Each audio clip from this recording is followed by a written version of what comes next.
Hey YouTube, Wheelchair21 here, and it's finally down to the candy toy reviews that I promised. Right now, as you can see, it's the exclusive candy toy of the Kyoryu Origami. The Kyoryu Origami was in the summer movie for Shinkenger. It was in episode 30 or 31, I believe, and it was also seen to fight Akamaru, had the Hyper Battle DVD, and will be seen in the team-up movies like Go-Onger and versus Go-Sager. It was only used by red, green, and gold, this weapon. This is the candy toy version. As you can see, the nice details on its fin with the for the sword, the very holographic like stickering. Oops, hit the camera. The hilt and the disc reader. The disc does spin. The helmet on the... let me get the coin off and I'll actually show the coin better that way. The coin is this. Hope the light catches it good enough. The mouth opening and shutting. That's a pretty cool design. The toy itself is a nice little, like, size of a dagger. I mean, in my hand, it's pretty much like a butter knife, steak knife. It doesn't do much. It's just a giant toy sword, which you'll end up combining with your Shinken-Oh. Shinken-Oh can combine with this. I have nothing to say about this sword because nothing like bad to say about the sword because I'm glad I got it. I got it from CS Toys. I don't know, like the first night they put it up, they only had 3 of them in stock. It was like 2,500 yen with shipping. So I got it for a fair deal, I guess, because it was an exclusive. It's rare to find. Mostly people sell this with all the other origamis and sets on eBay. So right now I'd like to take the time to just say I like the stickers. I like the whole plastic. The whole saber is very bendy. And that, so that's good. So I took it out of camera view again. Sorry about that. Just to slide in my Shinken-Oh, which I will move the camera up to then show you what happens when you combine it. So for Shinken-Oh, as you already know, this is the Candy Toy Shinken-Oh review. I already have reviewed this earlier on, and in doing so, when you want to combine it with the Kyoryu Origami, first thing you do is you take off its helmet and you remove its sword. Actually, in the movie, this sword magically becomes the Kyoryu Origami, I believe, by the way that they used their kanji and shodo phones. The sword, then, what you need to do is, for the sword, it's just like the deluxe one, which I don't have, so I can't compare it to the deluxe one, but the deluxe one is very big compared to this one. It's bigger than the actual deluxe Shinken-Oh mecha. This one's pretty reasonable with the prop in the show when you think about it. If it was to be held as an actual sword, it's pretty close to the actual prop. And to do so, I have to situate myself because I thought I was going to knock over my camera. And I'm sorry that I keep taking this out of view. But in doing so, you just pull off the bottom base here to put onto the hilt. And in doing so, you just slip it on as so, gently. And you got that for to hold up the sword when you put it into its battle mode. Then back here, there's a small little peg. You unfold the peg out, and it just pulls right out. It slips out like that, hook, and you'll put it into the hand. Now the front legs come off to become the crown. It's like that, and on the back here, same side.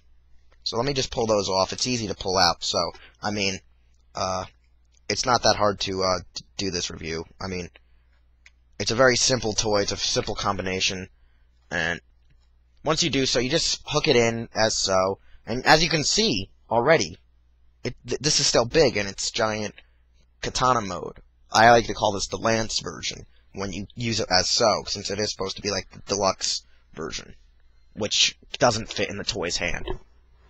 Now this then just slides on as so, and pegs in together to become the helmet. This I like a lot. It's very creative. The crown and such. It really blends in real nice. The glow. Kind of looks like there's going to be like a laser beam that shoots out of it.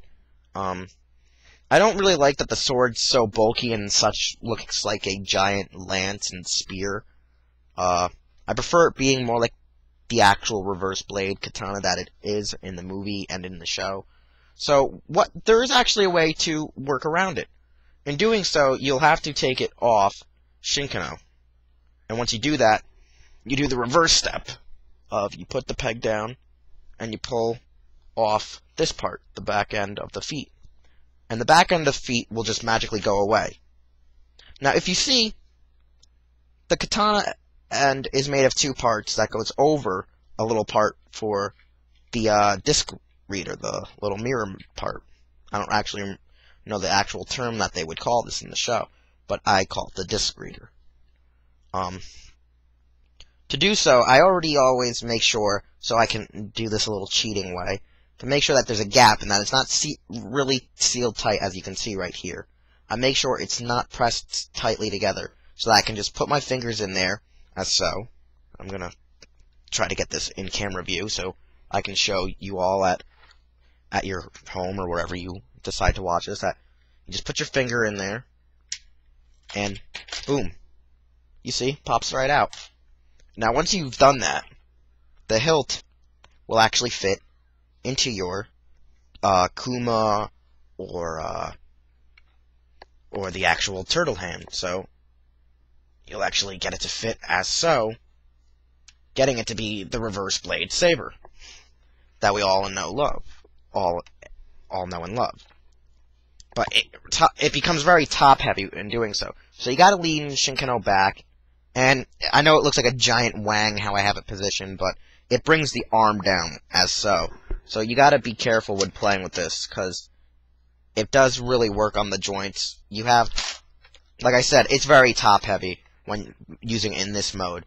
So I don't really recommend it unless you're gonna use like a Tamashii stand, or like a regular Tamashii SHF stand, or a robot Tamashii stand.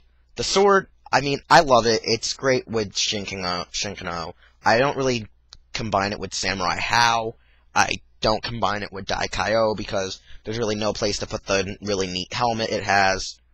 I like that the fin or the long neck to the eye is very holographic-y, has that holographic shine to it. I just wish there was a little bit more detail, like maybe they would actually painted it. I know it's like a model, so there's no paint, so you have to put your own. I just would have liked if there was a little bit more detail, in a sense, on some of these candy toys, where you didn't have to use the stickers. I mean, my Go-Sager ones I painted, which I will show off in a small demo video later down the road. But I really have to get these up since Shinkenger's pretty much a 2-year-old show now, and it's coming to become Power Ranger Samurai for us in America. So this is practically my review. As I finish it up, I'm just going to put it back together real fast, show you. Once you put it back together, you pull it off, you make sure you get the button on the side of the hilt to face out towards the regular way, like it would be in the show. And you put it up, and just, damn it. By trying to demo this, you have to put one finger down here, and just make sure you match up the pegs, hoping you get it together. But you don't want to, like I say, put it on too tight, or you're not going to get to come off to do the nice cheat code that I found out by watching the internet, by looking on the internet and finding pictures of it. And then you just slide on the hind legs, which I put almost on upside down, slides right back in, and you slowly remove the crown, slide the, god damn it, you slowly then proceed to push the legs with their pegs back into the holes to get yourself back the Kyoryu Origami or the Kirihito. So that's all I have to say for this one. It's a very short and simple review. This is actually one of my favorite candy toy combinations out of all the Shinkenger ones, next to Daikaio. And I'm just twirling it around right now. I usually actually do when I display it, keep it in Kyoryu Shinken-Oh formation. So when I put up pictures, I guess, on my now HJU account, which I'm finally using, and I guess on my Facebook page for those of you who are friends with me on Facebook. So I'm going to probably demo off some pictures later on. Hope you enjoyed this review. It's a very simple and easy task. I really don't have any criticism on it, except candy toys are candy, so they don't come with that much paint, and it's all usually sticker detail. So that's all I gotta say for now, and I guess see you later, YouTube. Look forward to the Mogai Samurai How review.